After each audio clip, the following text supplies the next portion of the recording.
Okay, good morning, everybody. Let's make a start. Thank you very much for joining us today. I hope that wherever you are, it's as sunny and bright as it is here. And it's a delight to talk to you today about managing employee health and well-being in your business. I am recording this today so that we can share it with you after the event, and we will also share the slides and things so that you can refer back to those after the webinar. So in terms of our objectives for today, what we are going to be looking at is how to spot the warning signs around employee mental health and well-being. We're going to be looking at employees' responsibilities for mental health and well-being, how to respond to concerns with employees that might raise concerns about their mental health and well-being, legal action that an employee can take if work is impacting their mental health, and practical ways that you can then take away and use in your workplace to help you deal with this. And one of the main reasons that we have put this webinar on today is that many of our clients locally are experiencing a real growing, seeing a real growing and rather worrying trend around more mental health and well-being issues in the workplace.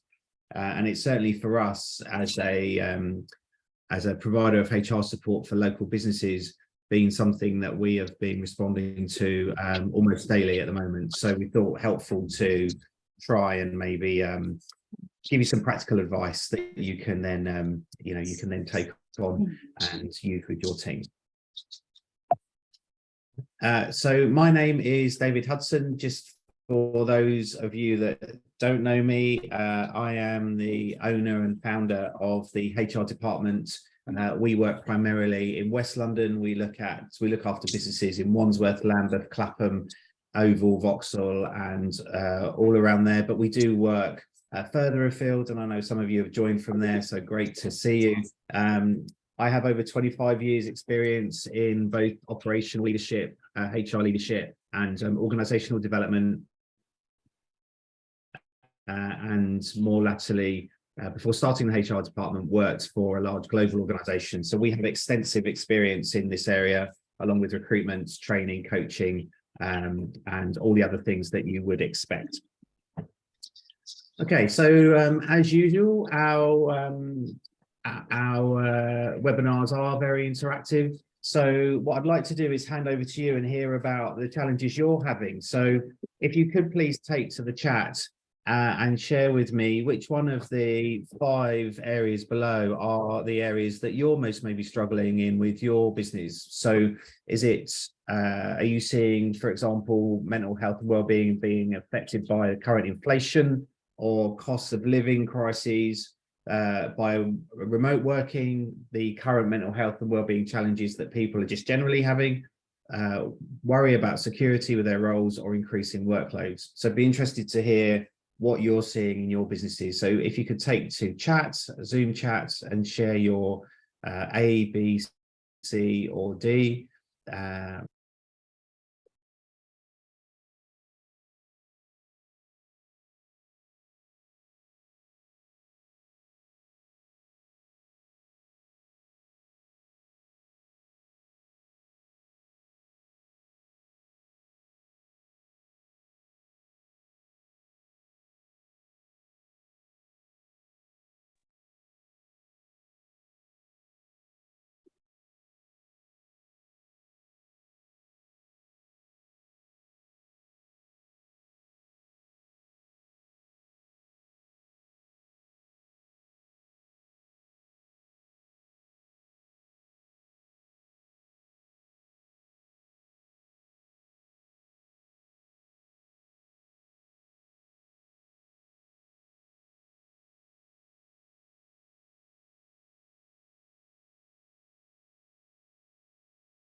Sorry, yes, thanks, Catherine. I am on mute. I have a terrible gremlin in this computer today. So if you've missed what I was just saying, I was explaining that this is the view from employees. And what we're seeing is that traditionally where backache, bones, joints, muscle problems have always been the main recorded reason for absence, that hasn't changed. But what we are also seeing is that that's being more attributed to people sitting down longer. For example, at work, you might experience that yourselves, and I certainly find sometimes that 2 hours go by, you've not got up, and actually you've probably got a little bit of an achy back. But most striking is the increase in things such as sleep problems. So there's been quite a rise of employees supporting that the reason for absence is either sleep related and anxiety or depression related. And what this tells us, and as you can see here from the figures, is that there's been a very dramatic rise in absence related to employee mental health and well-being. The CIPD Health and Wellbeing Survey that I used to draw this data together, I suppose more encouragingly tells us that about 50% of the employees that were surveyed said that they were being encouraged to be more open about mental health and well-being challenges they might have. But clearly there is another whole half a team, another 50% of people that aren't. And so you will want to be thinking about that. One of the really practical pieces of advice and work we've been doing is to get clients to make sure they're asking employees the right questions in one-to-ones, in return to work meetings, so that they are tuning in quickly if there are issues around mental health and well-being that is showing itself in absence. Again, let's face it, it has been a stigma. Mental health and well-being just generally has been an area people have been uncomfortable to talk about. We are seeing a rise in employees' views that they are being more openly encouraged to share how they feel, and also that they feel their employers are actually more focused in on supporting them. But it is still the case that a quarter of employees tell us in the survey that I'm referring back to that their managers are still not capable or actually confident in dealing with mental health and well-being issues when they arise. And I'll talk a little bit at the end of this session about how we can then face into that so that we are getting to people quickly. And that's, if you take anything away from this webinar, is what I want you to be thinking about really is, how do we get to people in time to their mental health and well-being situation deteriorating and becoming serious? And I'll talk a bit about that. Now, although I think we will all have wanted to forget, although we never can, but the horrors of COVID is behind us. We can still see it, I think, in the rear view mirror. But what we are also seeing is that COVID is still around. So I'm still, this week, for example, I'm being told by clients that employees are away with COVID, so we mustn't forget that it still is, it still is an issue. But more so, and I'm seeing it in 1 or 2 cases, that long-term COVID has become, unfortunately, something that people are having to deal with. And the reason I call it out is because long-term COVID, which the symptoms, unfortunately, are seems to be quite a lot of fatigue, respiratory problems, for example, are the 2 main ones I'm hearing most about, is having an impact, and more so that there is a suggestion that it will be covered by the Equality Act. And I'll talk about the Equality Act in a moment, but to say that because of the longer term impact on people's health, that's where the Equality Act will often kick in to, to protect them. So it is important, if you are dealing with cases of long-term COVID in your teams, that you are equipped to deal with that. And there is material that we can provide you around how to manage long-term COVID, if that's help that we can offer. But as I say, sadly, that's not that's not quite gone away. So I'm going to talk a bit now about spotting the warning signs in relation to employee mental health. I suppose to get to the end quickly, I would say that if there's anything that you want to be doing, it's really keeping a watch out for particular signs that indicate employees may not be quite in the right space. Whilst the figures, as we've seen, are encouraging around employees sharing that they maybe are not doing particularly well, it's still the fact that people feel it's something they can't quite talk about at work, or maybe still feel some of that stigma. So we really do need to be keeping our eyes open. Often with mental health, as you'll know, it's something that tends to sit under the surface. So with a broken leg, we know that people will immediately be able to demonstrate that. But with employee mental health and well-being, that's sometimes not the case.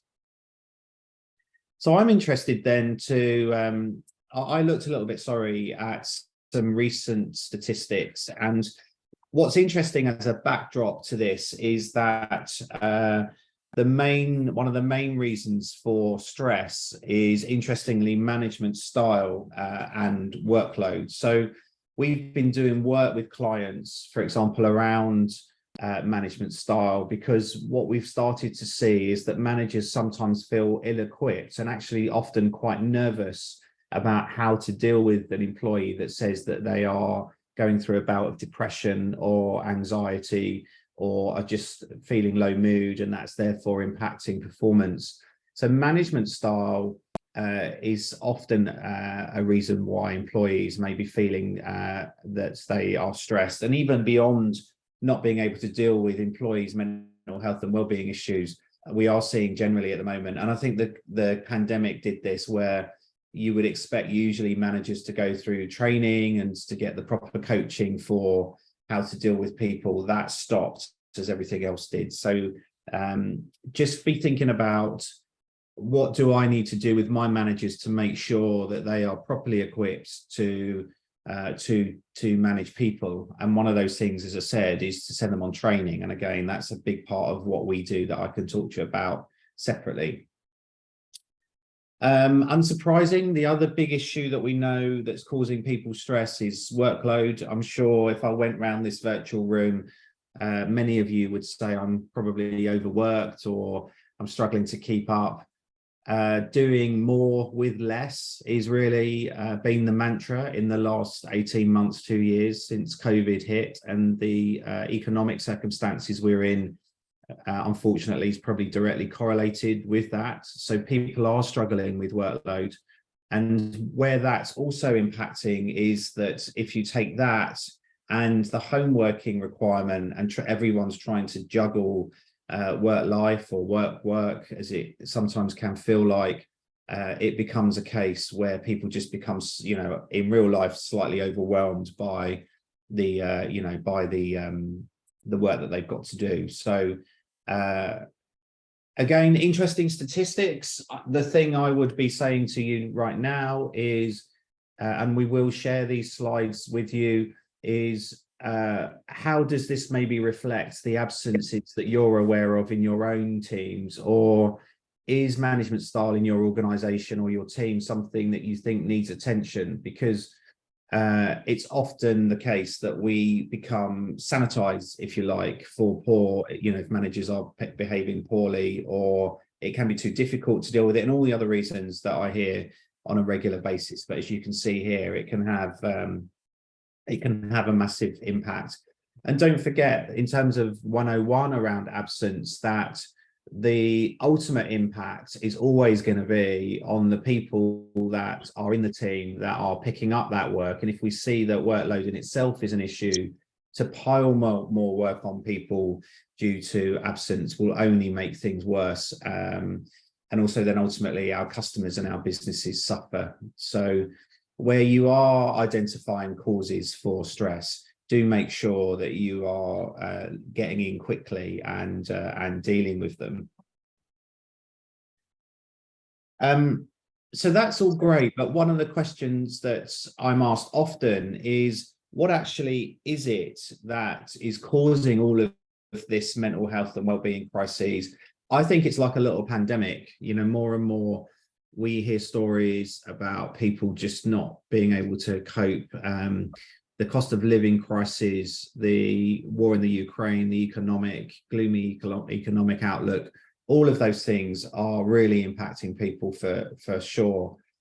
There'll be various, I guess, usual things that will be attributed to people experiencing poor mental health and well-being, and I've listed some of those for you out here. So it really actually points back to the last slide. So here you can see, for example, unrealistic workload expectations, self-talk. So what we see is that the lone working situation in itself is actually, I think, causing a lot of the rise of the people feeling unhappy or lonely. And I don't want to necessarily veer off on that, but it's a big topic, and one that I would again say to you, if you're thinking about health and well-being in your teams or your businesses, I would ask you to think about what's in place to make sure that your remote workers are receiving the adequate support. And that would be things like line managers making sure they're checking in to make sure that how they're feeling, versus what we do tend to see with remote working and management by Zoom and by Teams is that it's very task focused, very task orientated. So think about how you are, as I say, checking in on those. There is definitely research to show that people are also feeling change fatigue. And I am seeing it, interestingly, across the clients that we work with, where some of my clients are trying to drive change and people are not necessarily responding to it. I've had a couple of instances where employees have left organizations because they feel that change has just been too much, too quick, too continuous.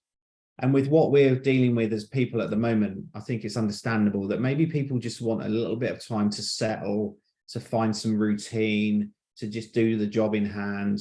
So if you are looking at change, and that change is imperative, then make sure that you build into that change program enough support just to stop and make sure that your people are with you on that journey, because most definitely people are slightly fatigued. And again, I maybe separate the point, but some of us here, I'm sure, will be potentially feeling the, oh goodness, it's yet another change for me to deal with type scenario. So just do please be aware of that.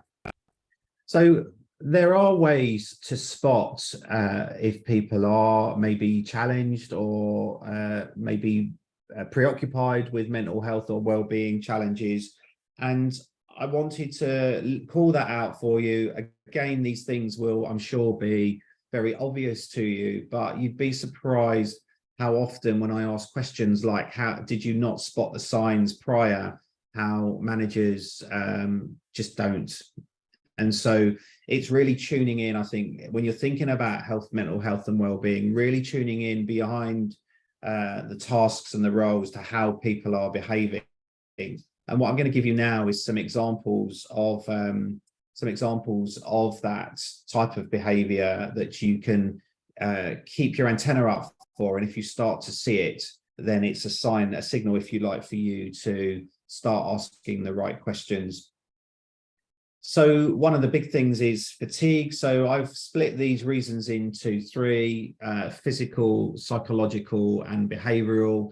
And these are all experiences that my clients have shared, they have seen, or things that I've observed directly where I'm dealing with short and long-term absence cases. But often physically, people will show fatigue, unsurprisingly. What's, I think, starting to be more common is fatigue that's coming through because people are working two jobs maybe, or have single parent child caring responsibilities. So we do need to make sure we get behind if people are looking like they're just not getting enough sleep, what the reason for that might be. Headaches is obviously one sign. Sometimes physically you will see people it manifesting itself in sweating, trembling.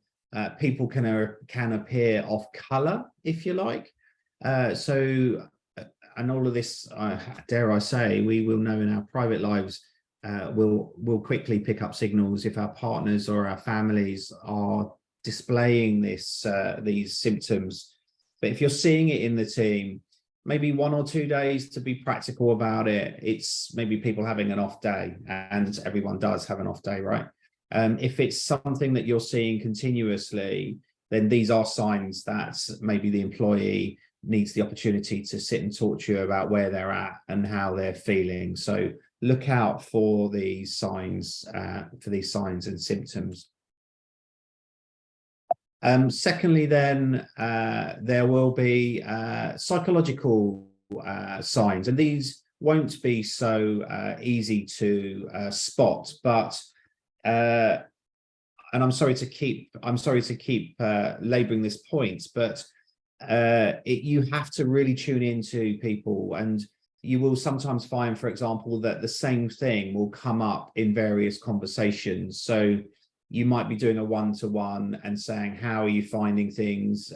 How's the workload? And employees saying to you, well, I'm just feeling a little bit stressed about it, or I'm just generally feeling anxious. Please don't ignore those early warning signs. That's your cue to go in and explore further with them what it is that's creating that experience for them. So mentioning anxiety and stress often is an early indicator.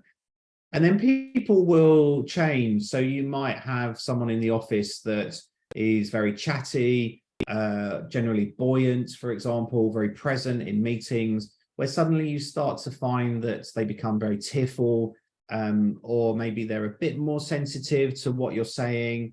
And I'm sure if I went around this room, 1 or 2 of you will be going, oh yeah, do you know, actually, now he mentions that, I can see that in one of my own team. Again, see those as early warning signs, and use them as an opportunity to go in and say to an individual, for example, I've noticed that you are maybe a bit more quiet in meetings than you have been. Is there something that you want to talk about? And we can't drag things out of people. That's important to remember too. But what we must do is give people the platform and the space to be able to then say, well, do you know what, David? Yeah, I'm not feeling great, or this has happened, or I've got that issue. It's creating that safe space, if you like, by opening with the right questions that is really ultimately where you want to be. And then behavioral. So as I've just said, behavioral, you will probably spot more. That will be obsessive behavior, restlessness, for example. Some of this, if you've got a team, a lot of remote workers, maybe will manifest more where people might sit back more in meetings on Teams or Zoom, or there's less messaging on Slack or Teams. Or people just tend to be a bit more about, well, do you know what, it is as it is, I'm just going to go with it. You know, that sense of, dare I say, sometimes what appears to be apathy for people, all will be signs that there will be something going on for them that you really will want. When you are essentially looking to spot mental health and well-being issues, and actually they haven't come to the fore yet through the employee directly, just think about and observe how your people are behaving physically, psychologically, and behaviorally. It will show itself. It will show itself. And often, if you catch it early, you won't find then that it moves itself to the next stage. That next stage often being the short and long-term absence situations. That's where people start actually to withdraw themselves because they're just not finding it easy to cope with what they've got to deal with. And then ultimately, if that continues, sadly, it becomes a long-term absence issue too.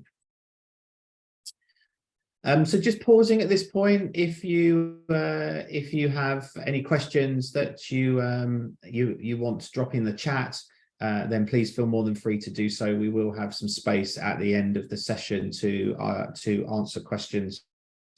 And as always, very interested to hear your own experiences and to share those if you're comfortable to do so with the rest of the good people that have joined us.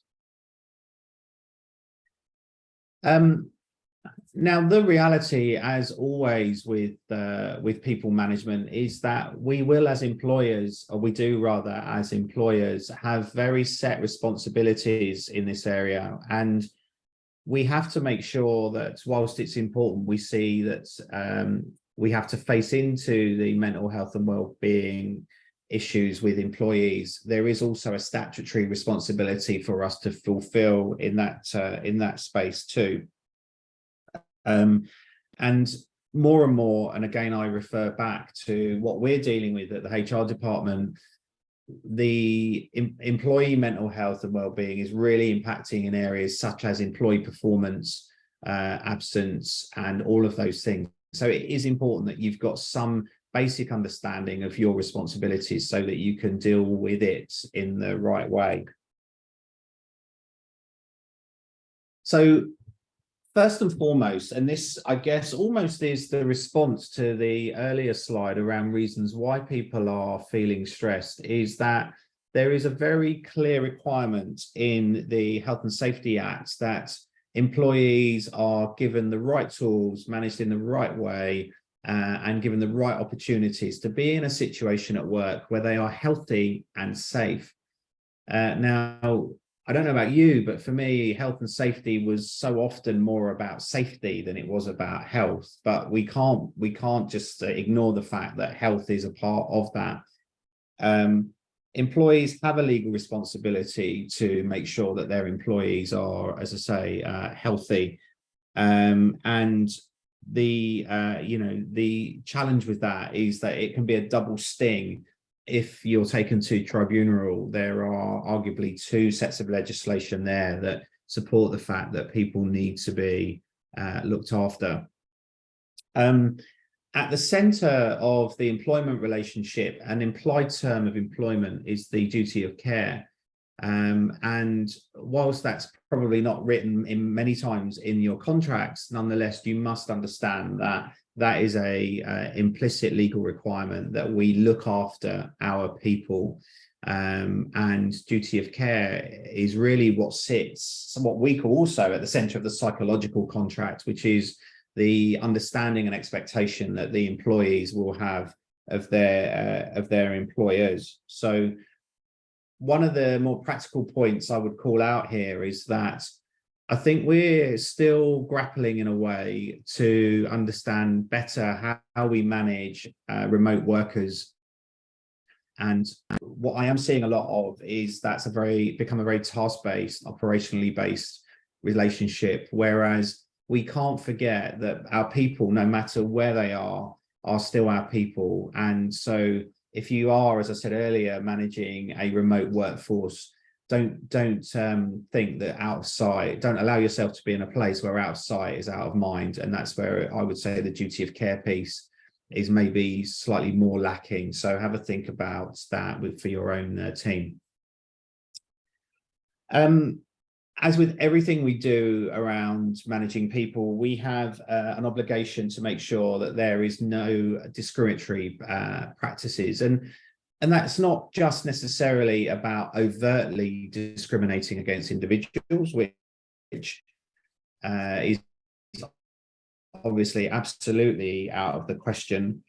But it might also be that you are implementing policies or procedures that disadvantage particular groups of people. So a quick example might be that you're looking to have team meetings at 8:30 on a Monday morning, and you've got employees that have childcare responsibilities, have to go to nursery, that simply couldn't do that. And that creates a lot of anxiety and reworking for people that ultimately, leads them to feeling slightly more stressed than we would want them to be. So have a look at your practices, make sure that as best as you can, you're not inadvertently disadvantaging particular groups of people. And as I've said to you earlier, if you're unsure about that or want to talk through that further, please do contact me. I'm going to give you my details at the end of this webinar and happily to talk those through with you. And ultimately, I think here we have an ethical responsibility. One of the big things that is happening in the recruitment market that's really interesting is I think people are a lot more discerning about what they want and what they expect from employers. And one of the things for me with this and recruitment is that I am experiencing firsthand people needing more reassurance that they can have hybrid working so that they can deal with things going on around them in their life, for example. But, the sharp end of it for me is that candidates are really discerning around who they go work with. And employers that are showing mental health and well-being, good mental health and well-being practices will certainly be a big tick in the box for people. Let's not forget also that prospective candidates are far quicker to go into places like Glassdoor, Facebook, and other social media sites to share where they're not being treated well. So there is a commercial imperative here, I think, to make sure that we are treating our people well, because reputationally, as things are, we may find ourselves at the sort of, in the eye of a storm, which is not what you necessarily want. So all those things being said, how do you deal with situations where an employee talks about health and mental health and wellbeing concerns? And I'm going to talk a little bit next about how best to tackle those. As I've said here a good number of times so far, what you want to do is really the best advice I can give is that you deal with this more proactively than reactive. So you get in early by recognizing the signs and dealing with it as it arises. But there's a big cultural piece around that, which involves making sure that the culture that you have in your team or your organization is one that really promotes openness. And some of working that back a bit is making sure through things like one-to-ones, team meetings, inductions, recruitment, that you let people know that they will have safe space to talk if they need to do so. And if maybe some of your managers are not qualified to do that, that you might have mental health first aiders, for example, or an employee assistance program that they can use. But essentially just giving people comfort that they can open up if they need to. And then listening and providing support. What we must understand, though, is that ultimately, I certainly am not, and many of you may not also be psychologists or medical practitioners. And so what you must do is avoid temptation to diagnose individuals. And I do see that around my clients. Sometimes people will say, well, they've got anxiety, or I think they've got ADHD, and that's why they're behaving in this and that way. You really want to steer away from diagnosing people where you're not qualified to do that. Leave that to the professionals. Equally, we may not be qualified to be psychologists or psychotherapists. And if individuals are dealing with very complex and difficult situations, and I'll talk a bit about this at the end, but you want to make sure then you're referring them out to the right external agencies to get them the professional support that they need. One of the other things that is I'm finding much more of a challenge for our clients is how to deal with performance related situations where the employee comes back and says, actually the reason that I'm underperforming is because I'm going through a period of depression or anxiety, or I have a condition. And it really throws people, to be totally frank. And that's okay. The reality is equally that the employee may not be performing. There will be, I'm sure, various reasons for that. And so what you want to do in those situations, and again, I stress to talk to me because these are quite complicated, but you want to be measured in your response. So to listen, as I said earlier, and find out what it is that the employee is challenged with, and then to work with the employee to take that into consideration while setting performance expectations. And hopefully by showing that you are empathetic to what they're going through and supporting them maybe slightly more closely in their roles, you get them to a good place. So just something to think about. The two things can be dealt with together, but it may be quite a delicate and complex process at times. One, though, that if done right, and I share again this from experience we're having, leads to the employee not only performing well, which is motivating in itself, but feeling better. So there can be really good outcomes for that. And in situations where employees feel that they've been supported, they stay, and there's more positive benefits. So there's a win-win there. So that's the other reason why facing into these things will be to your advantage as the employer.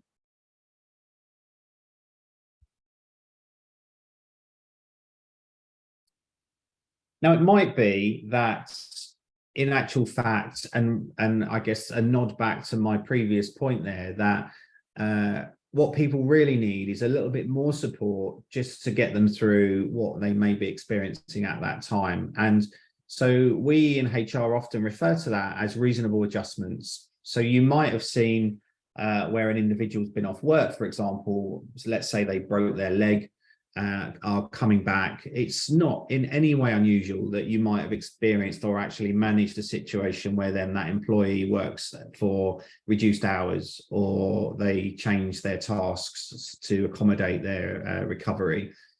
Mental health and physical health and well-being are no different in that respect. If you've got an employee that's been off, that maybe has been going through a particular mental health condition, then it may well be that they do need a little bit more support when they come back to work. So I would be urging you at your return to work interviews to explore with that employee what is it that you can do to help them reintegrate more comfortably back into their role. Practically, that can be many things, right? We deal with situations all the time where we might agree with employees that maybe they just do a phased return. So they come back 4 days rather than 5. Maybe they do a little bit of extra training with their manager. Maybe there's more check-ins so that manager and employee, or another an employee, can just make sure that things are working well. All of these things can be open to negotiation. What I would say to you is that, sometimes it is going to be disruptive. There's no kind of coming away from that. People are, business owners themselves often, I think, are anxious about continuing to experience the impact even where people come back to work. But I assure you that short-term pain, if you like, is long-term gain, because it will just keep coming back to this point that if people feel supported, then they will stay. And if they don't, then obviously the converse is true. And we are, as managers, are not aliens from another planet. The question I often ask myself is, how would I want to be treated in this particular situation? And that's something to think about. And then the other thing that I do talk to my clients often about is, what does it say about your culture, or what do you want your culture to be seen as in the way that you maybe deal with these situations? Because the reality, again, is that people will be watching to see how you as an organization respond. And that for them will be a bit of an indication about what it's like to work with you. So, and I think sometimes we forget that we're often, well, not often, we're always being watched around how we deal with things.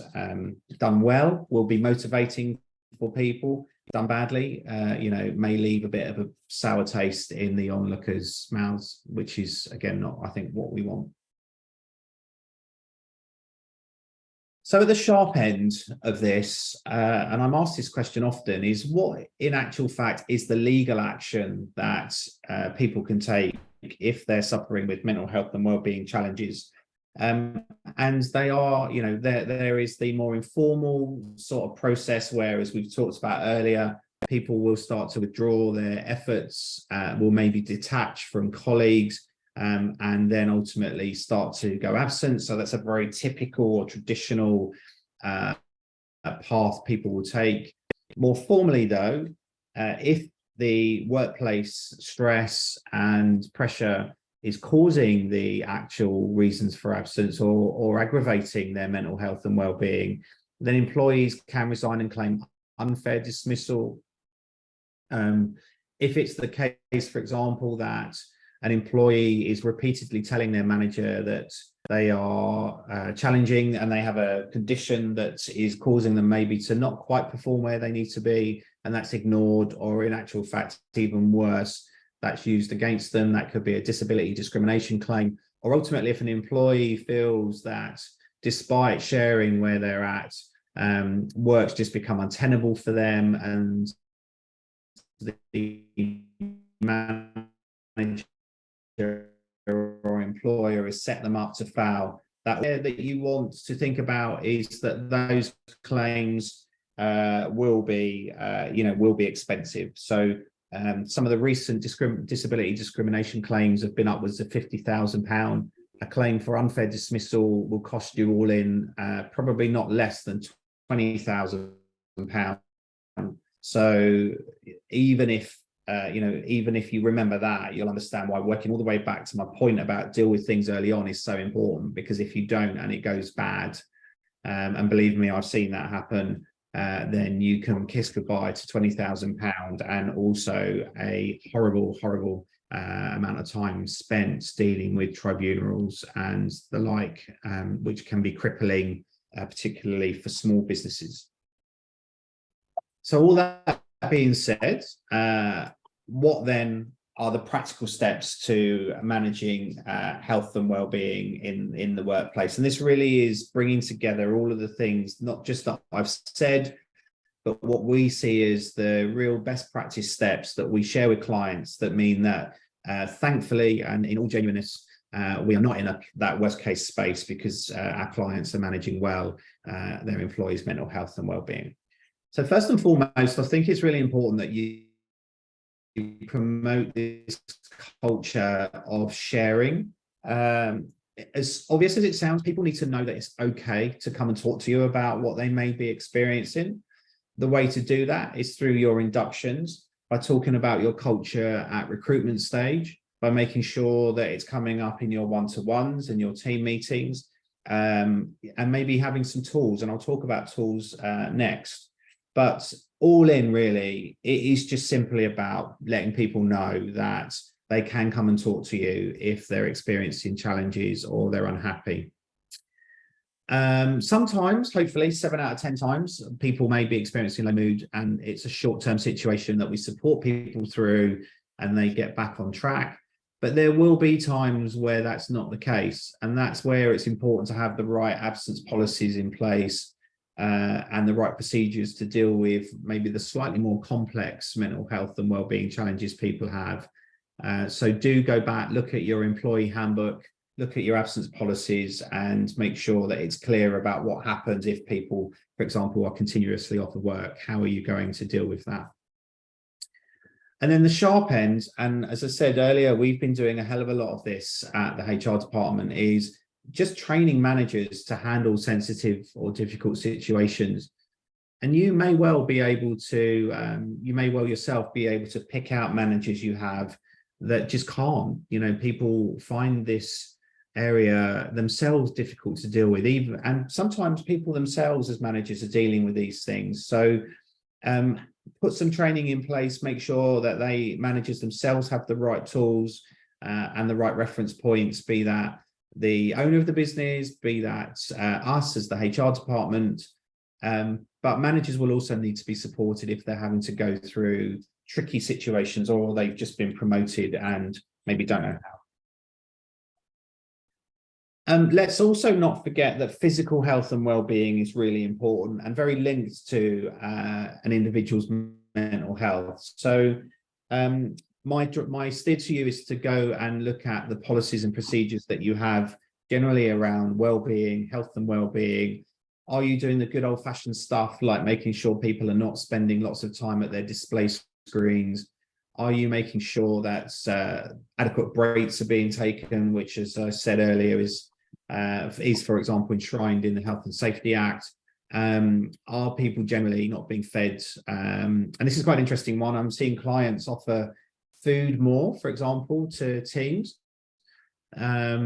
Is it healthy food? Are we offering fruit and water and other things, or is it all junk and chocolate, which whilst is probably more where I'd go first, to be frank, is probably not healthy in the longer term. And promote this flexible working practice. Use resources available to you to support that more holistic approach of health and well-being.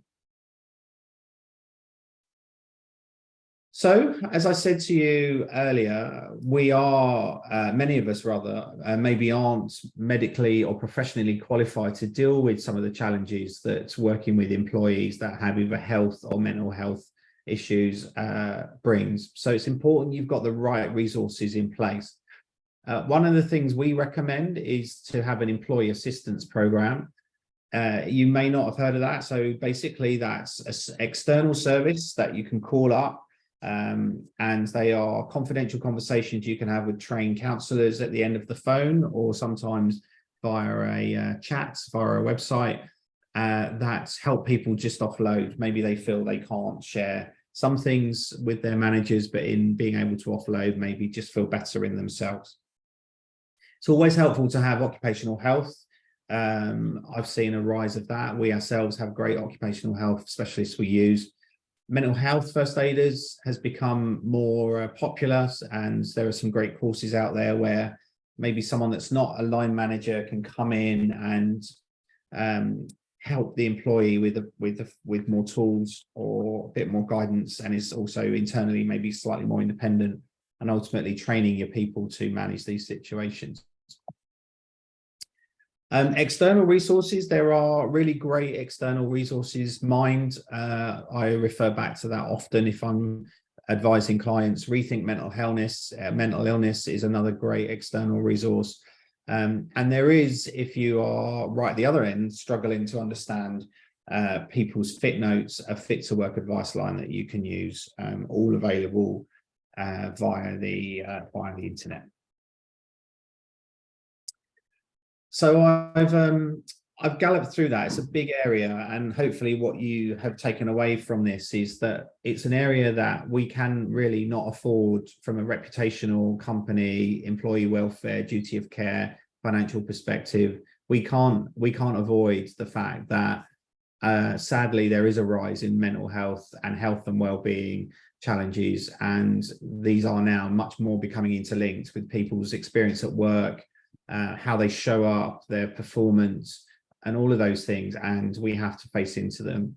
And so you need to make sure that you've got the right policies in place, your managers are trained, and most importantly, that culturally people know they can come to you. I guess off the side of that, ultimately, it may be the case where we can't support those people, and that we have to think about them exiting the organization, which does happen. You know, that can be a reality. And in that case, you've got the right employment law advisors and also the right policies and procedures in place if that's the way that you choose to go.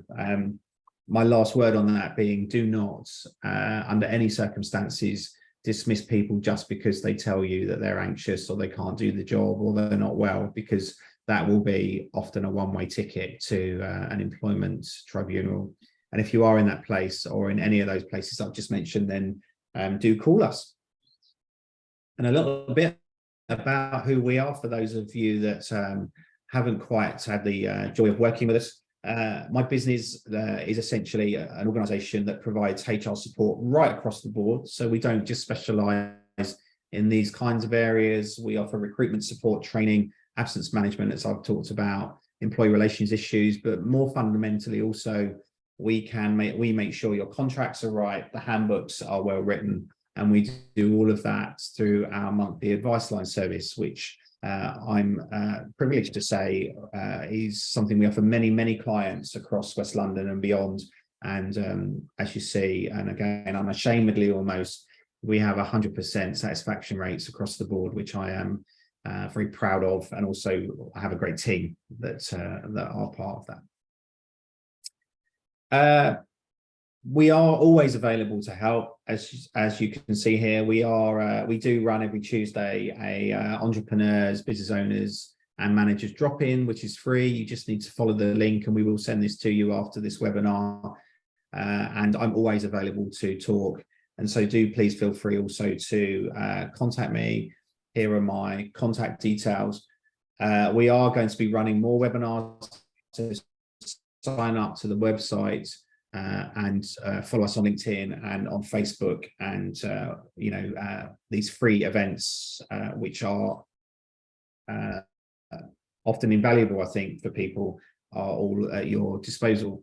The only other thing to say just before I leave for questions is we are also running a offer at the moment, which is first month free if you sign up for our advice line. So I would urge you to take advantage of that. We do provide, prior to that, free audits and free in-depth conversations about your HR. All you really just need to do is to contact me, and then we will make the rest happen. So it's been a real pleasure to join you. As I said, we will send you the slides and the recording after, but I'm just going to open up for the last 5 or so minutes for any questions you've got in the chat, or if anyone wants to come off of mute, you're very welcome to do so, and I'm happy to answer questions. So I'll just wait a minute or two, just in case anyone has that. If you don't, then please feel free to leave. Thank you, Catherine. Appreciate your feedback.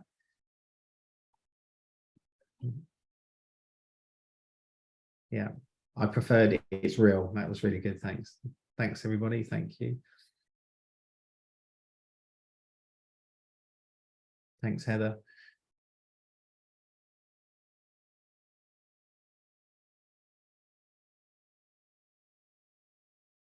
Okay. I don't think we have any questions. You can still see, hopefully, my details on the screen, so please don't hesitate to contact me. As I said, very happy to talk through any of the points that I've shared with you today.